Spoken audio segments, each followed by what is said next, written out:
Hello friends, कैसा आप सब लोग।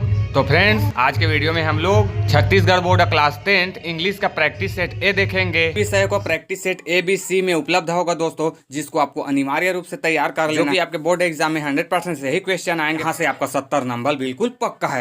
तो सबसे पहले दिया गया है note answer all the question. तो आपको सभी क्वेश्चन के आंसर देना है। तो सबसे पहले हमें दिया है प्रो, जो कि पहला क्वेश्चन दिया गया है ए, चूज द करेक्ट अल्टरनेटिव्स। तो हमें ये अल्टरनेटिव्स दे दिया है, अर्थात ये ऑब्जेक्टिव क्वेश्चन है, जिसमें हमें पहला दिया गया है in the beginning the little kite was. तो शुरुआत में लिटिल काइट कैसा था? तो इसका राइट आंसर है option B, not confident. In the beginning the little kite was कैसा था? Not confident. तो इसका राइट आंसर हो जाएगा ऑप्शन बी, नॉट कॉन्फिडेंट। प्रारंभ में लिटिल काइट कैसा था? Not confident. दूसरा है bank of has Khalistan grand mother. तो बैंक ऑफ के कितने ग्रैंड मदर थे? तो बैंक ऑफ के कोई ग्रैंड मदर नहीं थे। इसका आंसर हो जाएगा ऑप्शन डी फैन। ठीक है, तो bank of has non grand mothers. तीसरा है why are we all the same in the poem including all my friends. तो इंक्लूडिंग ऑल माई फ्रेंड्स के अनुसार हम सभी के सभी कैसे समान हैं? तो इसका राइट आंसर हो जाएगा ह्यूमन होने के नाते, अर्थात मानव होने के नाते, मनुष्य होने के नाते हम सभी के सभी एक समान हैं। तो इसका राइट आंसर हो जाएगा option C, we all are human beings. Next question है in poem about me I have खालिस्तान नेम्स। तो अबाउट मी के पोएम में कवि के कितने नाम हैं? तो इसका राइट आंसर है ऑप्शन बी, 2 नेम्स पे। इन the poem about me I have 2 names. पांचवा है what place does zumba imagine. तो सुम्बा कैसे प्लेस को इमेजिन करता है? तो इसका राइट आंसर है एडवेंचरस। सुम्बा कैसे प्लेस को इमेजिन करता है? एडवेंचरस। तो इसका राइट आंसर हो जाएगा ऑप्शन बी। फिर हमारा पहले का क्वेश्चन बी दिया गया है fill in the blanks using correct alternatives. तो यहाँ पे भी फ्रेंड्स हमें कुछ अल्टरनेटिव्स दिया गया है, जिसको हमें ब्लैंक्स को फिल करना है। तो हमें पहला दिया गया है first, Sanskrit is blanks difficult language. तो यहाँ पे हमें दिया गया है alternatives A N the.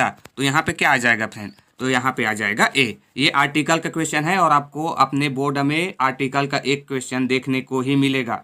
Article का एक क्वेश्चन आएगा ही आएगा आपके बोर्ड एग्जाम में। तो Sanskrit is a difficult language. तो यहाँ पे ए आ जाएगा friend, Sanskrit is a difficult language. ये हो जाएगा ए। ठीक है, Sanskrit is a difficult language. Next देखते हैं, दूसरा दिया है they don't know her. They don't know her. तो इसमें हमें दिया गया add a question tag, add a question tag from the given choices. तो हमें यहाँ पे क्वेश्चन टैग दिया है do they, don't they, does they. तो यहाँ से फ्रेंड्स आपको एक क्वेश्चन तो डेफिनेटली क्वेश्चन टैग का देखने को मिलेगा। तो क्वेश्चन टैग बहुत भी आसान होता है, बहुत ही सिंपल होता है। तो इसको बनाने के लिए आप सिर्फ सेंटेंस को देखिए। तो हमें देखिए क्या दिया गया है, दे डोंट नो हर। तो यहाँ पे हमें नॉट वाला लगा है फ्रेंड। यहाँ पे यानी कि यह सेंटेंस कैसा है? निगेटिव सेंटेंस है। तो जो अगर सेंटेंस निगेटिव है तो उसका क्वेश्चन टैग पॉजिटिव होगा। ठीक है, हमेशा याद रखना, अगर दिया गया सेंटेंस निगेटिव है यानी कि नॉट लगा है तो उसके क्वेश्चन टैग में नॉट नहीं लगा रहेगा।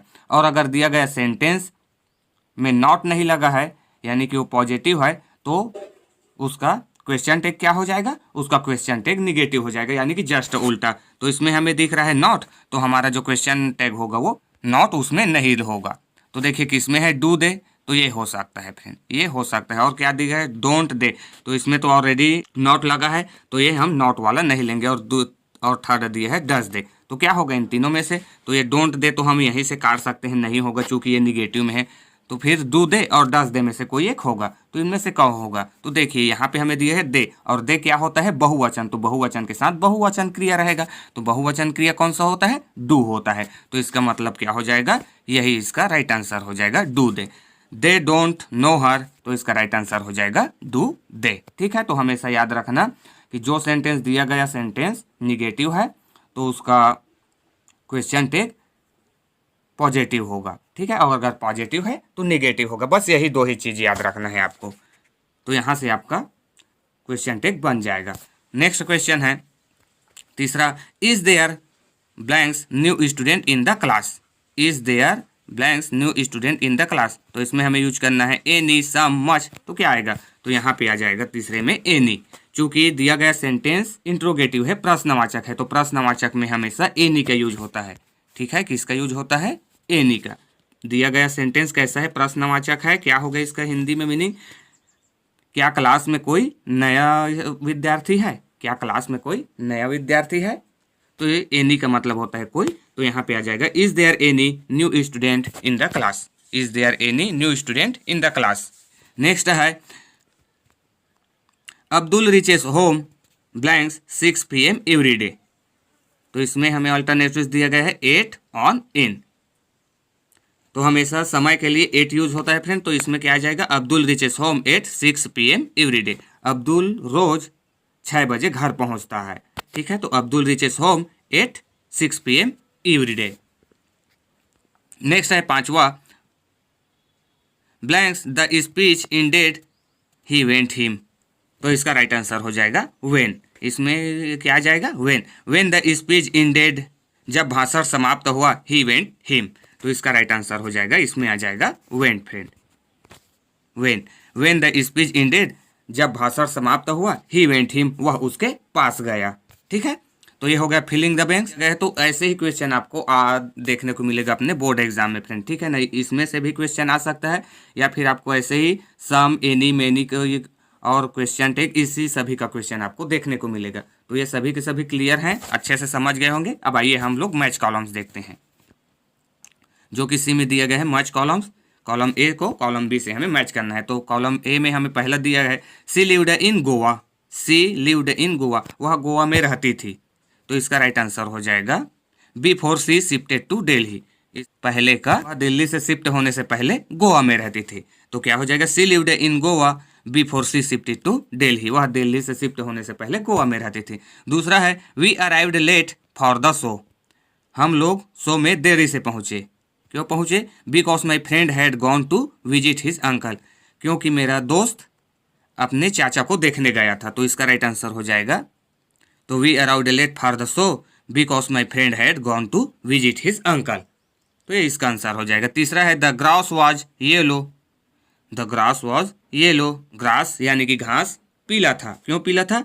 As it not rained at all, चूंकि वर्षा नहीं हुआ था। तो इसका आंसर हो जाएगा फर्स्ट फ्रेंड। फिर उसी प्रकार चौथा है we had not eaten anything. हम लोग कुछ नहीं खाए थे। So we went to a restaurant, तो हम रेस्टोरेंट गए। तो बहुत सिंपल दिया रहता है ये, इस तरीके से आपको बस थोड़ा सा ध्यान देना है। ठीक है ना, फिर आपसे सभी के सभी क्वेश्चन हल होंगे। ठीक है, तो we had not eaten anything so we went to a restaurant, तो हम रेस्टोरेंट गए। फिर पांचवा है Karan had not studied for test. तो इसका राइट आंसर हो जाएगा सो ही वाज वॉरियस। ये इस तरीके से फिर तो ये हो गए मैच कॉलम। अब आइए देखते हैं और क्या क्या क्वेश्चन दिए गए हैं इनके बारे में।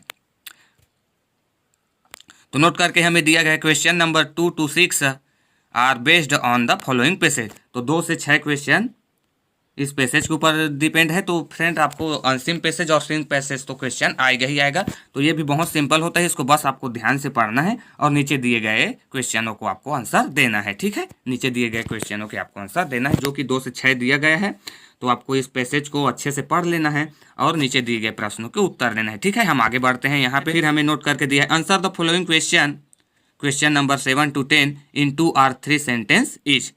तो फ्रेंड्स ये हमें कुछ क्वेश्चन दिए गए हैं जिनका उत्तर हमें 2 से 3 सेंटेंस में देना है, जो कि दिया गया है 7वां question how did the girl justify her presence in auditorium. How did the girl justify her presence in auditorium. लड़की ने ऑडिटोरियम में अपनी उपस्थिति को उचित क्यों ठहराया, जो कि मोस्ट इंपॉर्टेंट क्वेश्चन है फ्रेंड, इसको आपको तैयार करके ही जाना है। 8वां क्वेश्चन है why did Akash decided to settle down in India. Akash ने भारत में सेटल होने का निर्णय क्यों लिया। What does it show about his character. यह उसके चरित्र के बारे में क्या दिखाता है, जो कि मोस्ट इंपॉर्टेंट क्वेश्चन है फ्रेंड, इसको भी आपको तैयार करके ही जाना है। 9वां क्वेश्चन है what was the mood off the head master when he enter the class. तो ये भी मोस्ट इंपॉर्टेंट क्वेश्चन है, इसको भी आपको तैयार करके जाना है कि हेड मास्टर का मूड कैसा था जब उन्होंने क्लास में प्रवेश किया। 10वां क्वेश्चन है to whom is Ibn Battuta's narrating his journeys, जो कि मोस्ट इंपॉर्टेंट क्वेश्चन है फ्रेंड, ऐसे ऐसे क्वेश्चनों को आपको तैयार करके ही जाना है। फिर प्रश्न 11 है you are Sumit Gupta studing in government multipurpose higher secondary school Bilaspur write an application to the principal of your school to issue you a transfer certificate, जो कि मोस्ट इंपॉर्टेंट क्वेश्चन है ट्रांसफ़र सर्टिफिकेट के बारे में। तो आपको ट्रांसफ़र सर्टिफिकेट का एक लेटर आपको याद करके ही जाना है, जो कि हर साल लगभग पूछा जा रहा है, ठीक है ना। तो ये ट्रांसफ़र वाले, और एक और याद रख लेना आंसर सीट का द्वितीय प्रति वाला डुप्लीकेट मार्कशीट के बारे में, ठीक है। ये दोनों मोस्ट इंपॉर्टेंट है। और आपको अथवा में दिया गया है, you are Srishti Verma residing in a hostel, write a letter to your father informing him about your study and hostel life. तो इस तरीके के आपको लेटर पूछे जाएंगे ही फ्रेंड्स। तो ऐसे आपको कम से कम 1-2 लेटर भी आपको तैयार रखना है, जो कि आपके बोर्ड एग्जाम में आएगा ही आएगा, ठीक है। इसी तरीके से आपको एक याद रखना है, क्योंकि नाम वाम आपका चेंज कर सकता है, ठीक है ना। यहाँ पे दिया गया है सृष्टि वर्मा, तो उसी की जगह और गोकुल मोहन, ये कुछ इस तरीके से नाम चेंज कर सकता है फ्रेंड, ठीक है। तो आपको तो रखना एक ही है, बस नाम उसी के अनुसार आपको लिखना है जो नाम दिया रहेगा, ठीक है। फिर 12वां क्वेश्चन है, write a paragraph on health is wealth on the basic of given hints. तो आपको पैराग्राफ भी लिखने आना चाहिए। पैराग्राफ भी यहाँ से आपको पैराग्राफ हर साल पूछा जा रहा है, जो कि यहाँ पे दिए गए हेल्थ इज वेल्थ है। तो इसे भी आप लोग तैयार करके रखिए। तो आपको नीचे दिए गए हिंट के अनुसार आपको पैराग्राफ लिखना है। Health is a great blessing, a sick man is burden to society, money can not buy health है। तो इस तरीके से आपको हिंट के अनुसार आपको तैयार करके जाना है फ्रेंड। फिर इसका अथवा में हमें दिया है, write a paragraph on polythene bags. देखो इस तरीके से पॉलीथीन है और हेल्थ है, ये इस तरीके से आपको पैराग्राफ तैयार करके जाना है, ठीक है, जो कि मोस्ट इंपॉर्टेंट है और आएगा ही आएगा। A great nuisance using following hints. तो इसमें भी आपको पॉलीथीन बैग के बारे में हमें पॉइंट दे दी गए, उसी के अनुसार हमें इसको बनाना है, लिखना है, ठीक है।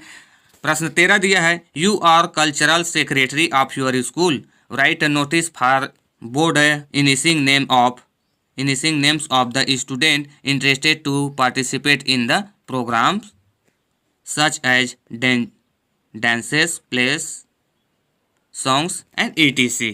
तो ये भी आपको लेटर तैयार करके ही जाना है फ्रेंड्स, जो कि मोस्ट इंपॉर्टेंट है, ठीक है। इस तरीके से आपको लेटर पूछेगा ही पूछेगा। फिर अथवा में हमें दिया है, write a notice for school notice board student about quiz competition to be held on 19 August at your school. 19 अगस्त को जो आपके कंपटीशन हुआ उसके बारे में आपको बताना है। फिर प्रश्न 14 दिया है, read the following poem carefully and answer the given question any 5। तो ये फ्रेंड्स आपको क्वेश्चन पोएम दे दिया गया है, इसको आपको केयरफुली पढ़ना है और इसका उत्तर देना है, ठीक है। तो ये भी आप तैयार करके रखिए। ऐसे ऐसे क्वेश्चन ऐसे ही आपसे पूछा जाएगा, ठीक है। तो रीड द फॉलोइंग पोएम, तो आपको पोएम को पढ़ना है सावधानी पूर्वक and answer the given question, और आपको दिए गए क्वेश्चन का आंसर देना है। तो इस ऐसे ऐसे क्वेश्चन बहुत सिंपल होते हैं, बस अच्छे से ध्यान से पढ़िए, और हो सके तो ऐसे क्वेश्चनों को लास्ट में हल करना जब आपके पास पर्याप्त समय हो, ठीक है। पहले ही इसमें मत लग जाना, पहले आप जानते हैं उसी को पहले हल कीजिए, फिर इसको अच्छे से लास्ट में बनाइए। फिर हमें 15 नंबर का क्वेश्चन दिया गया है, डू एज डायरेक्टेड एनी 5। आइए इसे भी हम लोग बनाकर देखते हैं। तो डू एज डायरेक्टेड भी आपको दिया जाएगा। तो डू एज डायरेक्टेड में हमें पहला दिया गया है, I do my work in time, I do my work in time, change into interrogative. तो हमें इसको इंट्रोगेटिव में चेंज करना है, अर्थात प्रश्नवाचक बनाना है। तो प्रश्नवाचक बनाने के लिए हम क्या करेंगे, इसका जो सहायक क्रिया है, तो सहायक क्रिया इसमें हमें क्या दिख रहा है, डू, उसको हम पहले ले आते हैं, पहले लिख लेंगे। तो क्या हो जाएगा, do I do my work in time. तो यहाँ पे ध्यान रखना है, ये डू बाहर में भी होगा है, तो क्या हो जाएगा इसका इंट्रोगेटिव, डू पहले लिखा जाएगा, डू आई, फिर do my work in time, क्या मैं अपना काम समय पर करता हूँ, ऐसा हो जाएगा इसका इंट्रोगेटिव प्रश्नवाचक, ठीक है। दूसरा हमें दिया है, Ram helps his father in the field, Ram खेत में अपने पिता की मदद करता है। तो हमें इसका क्या बनाना है, make the sentence emphatic using do does did. तो हमें डू डज डिड का यूज करके हमें इम्फेटिक बनाना है फ्रेंड। तो देखो राम हेल्प, तो राम कैसा पर्सन है, थर्ड पर्सन है, और थर्ड पर्सन के साथ हमेशा क्या लगता है, डज लगता है। तो हम इसमें डज का यूज कर देंगे। तो क्या हो जाएगा, Ram does help his father in the field. तो क्या हो जाएगा, Ram does help his father in the field, Ram does help his father in the field. फिर तीसरा है, you will work hard add a question tag. तो यहाँ पे भी देखो फ्रेंड्स, हमें क्वेश्चन टैग उसमें भी देखते हैं और इसमें भी। यहाँ पे हमें इसे सकारात्मक में दिया और उसमें नकारात्मक में, दोनों कंफ्यूजन आपको यहाँ से क्वेश्चन टैग अब आपसे बनेगा ही बनेगा। तो देखो हमें इसमें क्वेश्चन टैग में क्या दिया गया है, यू विल वर्क हार्डर, जो कि कैसा सेंटेंस है, जो कि सकारात्मक में है। तो इसका क्वेश्चन टैग क्या होगा, नकारात्मक में होगा। तो क्या हो जाएगा क्वेश्चन टैग इसका, विल नॉट यू। बस फ्रेंड देखो यू विल दिया गया है तो हम लास्ट में क्या लिख लेंगे, पहले लिख लेंगे यू विल वर्क हार्डर, फिर क्या हो जाएगा विल नॉट यू, या फिर आप लिख सकते हैं वॉन्ट यू। ठीक है, क्या हो जाएगा want you, want you, you will work harder want you हो जाएगा। और उसमें क्या दिया गया था, उसमें निगेटिव दिया गया था, तो उसका क्वेश्चन टैग क्या होगा, पॉजिटिव होगा। और यहाँ पे हमें दिया गया सेंटेंस पॉजिटिव है, तो इसका क्वेश्चन टैग कैसा होगा, निगेटिव होगा। ठीक है, देखो इसमें नॉट है, इसमें नॉट नहीं है, तो इसमें नॉट रहेगा, और अगर उसमें नॉट है दिया गया सेंटेंस में तो इसमें नॉट नहीं रहेगा फ्रेंड। बस इतना ही याद रखिए क्वेश्चन टैग के बारे में। ठीक है, फिर आपसे बन जाएगा। फिर हमें चौथा दिया है, when I was a child, जब मैं बच्चा था, आई खाली स्थान watch cartoons with my dad in the evening, मैं शाम को अपने पिता के साथ कार्टून्स देखता तो इसमें हमें लिखना है, बताना है fill in the blanks using would या यूज्ड टू। तो हमेशा याद रखना जब भी खेला करता इस तरीके से सेंटेंस में आए तो क्या हो जाएगा, यूज्ड टू का यूज होता है। When I was a child, जब मैं बच्चा था, I used to watch cartoons, मैं कार्टून्स देखा करता था, with my dad in the evening, शाम में अपने पिता के साथ। तो जब भी ऐसा सेंटेंस आता है तो इसमें क्या आ जाएगा, यूज्ड टू आ जाएगा, यूज्ड टू फ्रेंड। ठीक है, तो when I was a child I used to watch cartoons with my dad in the evening. Next है, he was talking on the phone, खाली स्थान I arrived, he was talking on the phone, वह phone पर बात कर रहा था, खाली स्थान आई अराइव्ड।